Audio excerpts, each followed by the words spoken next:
What's up, Warriors fans, and welcome back to Warriors Latest. As always, I am your host, Max Arizin. Big thanks to all you guys for liking, subscribing, and hitting that notification bell, as I do post new Warriors videos daily, and it does help the channel continue to grow as the season moves along.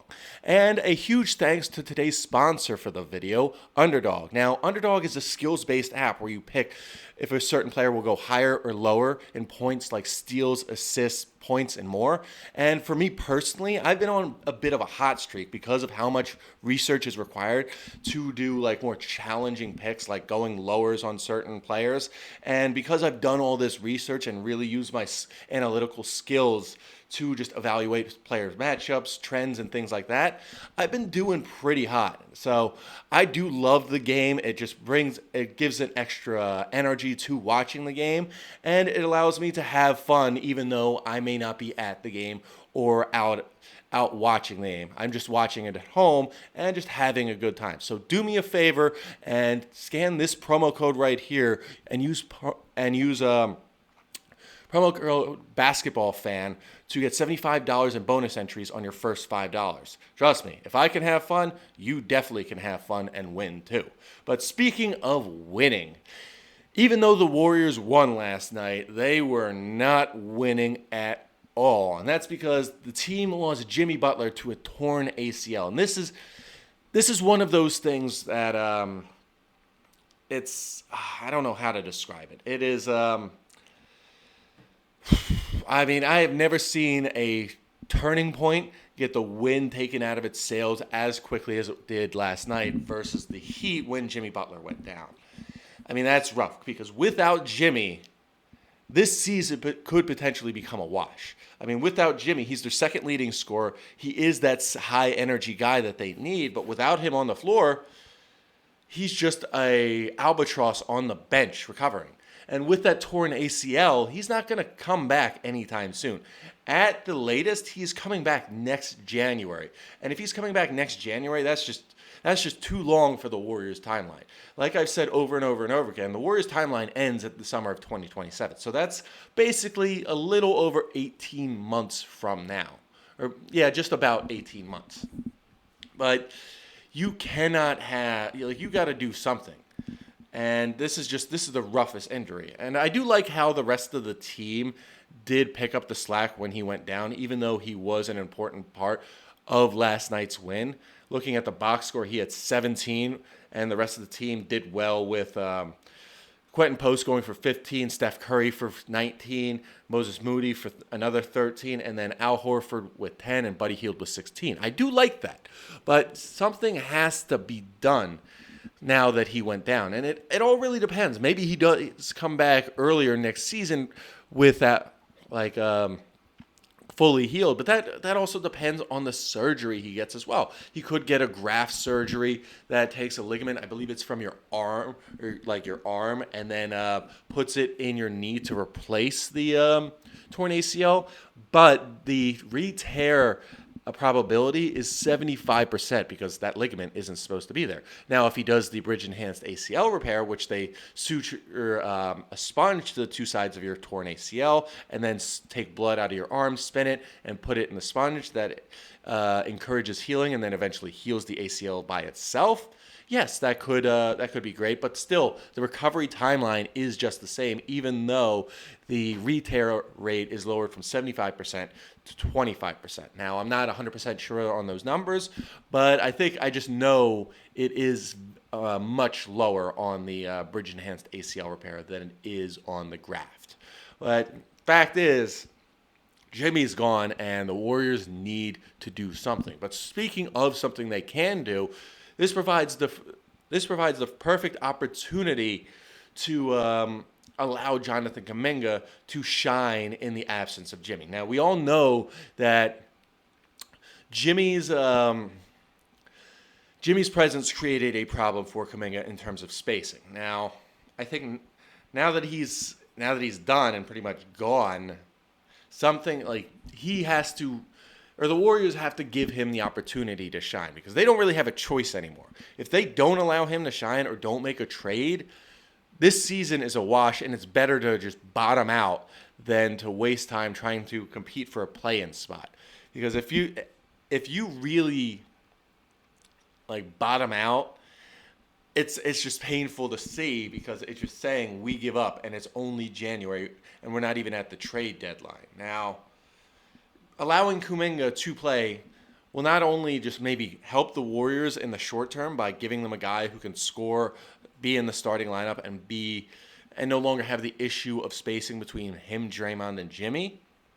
It'll also at least advertise to opposing teams who may want to trade for him and add them to their repertoire in giving up a little bit more than what they would have given up before. So I'm not opposed to him getting things done, opposed to Kuminga playing even at the risk of injury because the Warriors have to do something.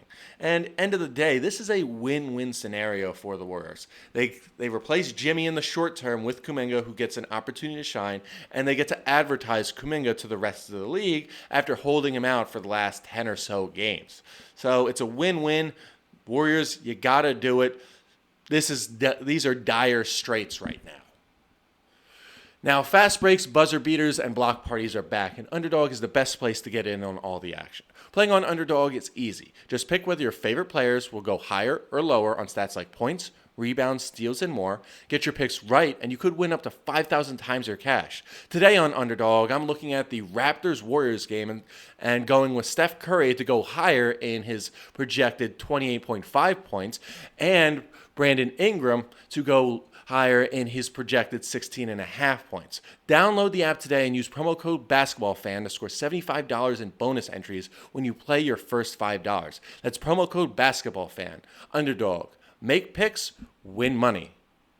Must be 18 plus. 19 plus in Alabama, Nebraska. 19 plus in Colorado for some games. 21 plus in Arizona, Massachusetts, and Virginia. And present in a state where Underdog Fantasy operates. Terms apply. See assets.underdogfantasy.com/play and get terms DFSTML for details. Offer not valid in Maryland, Michigan, New Jersey, New York, Ohio, and Pennsylvania. Concerned with your play? Call 1-800-GAMBLER or visit www.ncpgambling.org. In New York, call the 24/7 hotline at 1-878 or text HOMI 467-369. Now, I was thinking, how would you, say Jonathan Kuminga doesn't work out? Or he does work out, but he doesn't work out to the point where he's going to fill the void that Jimmy Butler left. How do you salvage this season? And I spent some time thinking about it, and there's only one way to salvage this season. And it involves trading Jimmy Butler, unfortunately. So, Jimmy, I'm sorry. If that's what it means to salvage this season, you got to go. And who do the Warriors bring in to help salvage this season? None other than LeBron James. And I know LeBron has not been having the best season of his career because he's 41 years old, he's up there, and he's on a very large albatross contract, and he's not even starting for the first time in 21 years in the All-Star game. So there's reason to trade him. And I think if you're the Lakers, you know what your timeline is, and you want the right players on your team. And Jimmy Butler is one of those right players, even though he is out until next year. I think just trading Jimmy and whatever else you can muster up, whether that be a protected first-round pick or even Jonathan Kuminga for that matter, in exchange for LeBron and additional pieces, is the way to go. Because you know what? LeBron's still healthy. Yeah, he is older, and he's always wanted to play with Steph and Draymond. And now is the perfect opportunity to do so. And I think from the Lakers' perspective, as I said, for them it's more addition by subtraction, and you're basically just pushing back. You're pushing back the expiring contract by another year. Now, the Lakers' whole thing is they want to have a ton of cap space ready to go for the summer of 2027. They did that with the 2-year deal they gave DeAndre Ayton, and they did that with a 2-year deal they gave Marcus Smart. And with the 2-year deal Jimmy Butler's on, they bring in a guy who right now can't be effective on the court, but can be a valuable asset in terms of just being that locker room presence even while he's injured. And for the Warriors, look, they're finding a way to salvage this season. They're getting over $50 million off the books, and even if Draymond wanted to go, that's a lot of extra money off the books, and it basically clears the books the books entirely for this offseason. With the amount of expiring contracts that they have, the Warriors will have a lot to work with going into next season, as Steph would be the largest guarantee. I mean, Draymond does have an opt-out. It remains to be seen if he does. But you know what? I think he might opt out if he wants to go somewhere else or just can't work with LeBron. But trading for LeBron is literally the only option the Warriors have. Now, say they trade Jimmy Butler for LeBron and maybe include a pick or two. And I don't mean first-round pick, but likely a second-round pick. There's that too. Or they include a young player, say like Moses Moody, to entice them. And then they go back and trade, say, Jonathan Kuminga to get a viable center. Then, boom, the Warriors are right back in it. But they have to engage in negotiations right now because you know what? We don't know what's going to happen moving down. We did not expect this injury to happen just like that. And that's tough. And that's just tough to hear. And I am legitimately worried because, look, this is a team that really just found its momentum. And without Jimmy, that's just like pulling the wind out of its sails. And we don't want to see this. We don't want to see this turnaround end on such a horrible note. Now, bottom line is, like I said, Dubs need to explore all the options. And that means trading Jimmy for LeBron. That means giving Jonathan Kuminga an opportunity to play. And that also means considering that, hey, this season might be a wash and it's time to start selling off. And while I don't like that idea, that option has to be on the table because, you know what?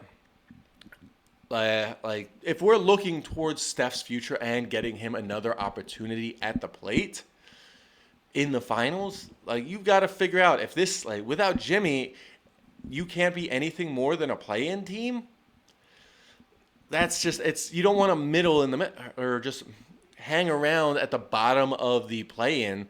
You want to actually be a top 6 seed, and maybe that requires doing a quick retooling at the deadline, bringing in young guys who are expiring contracts or guys who will allow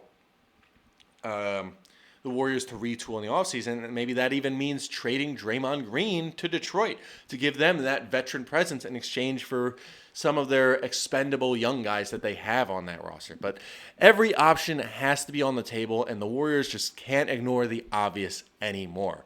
Now, that's all we have today for Warriors Latest. As always, a big thanks to you guys for liking, subscribing, and hitting that notification bell. And if you have any ideas on how to salvage the season with a trade, feel free to comment below. And as always, a big thank you to Underdog for sponsoring this video.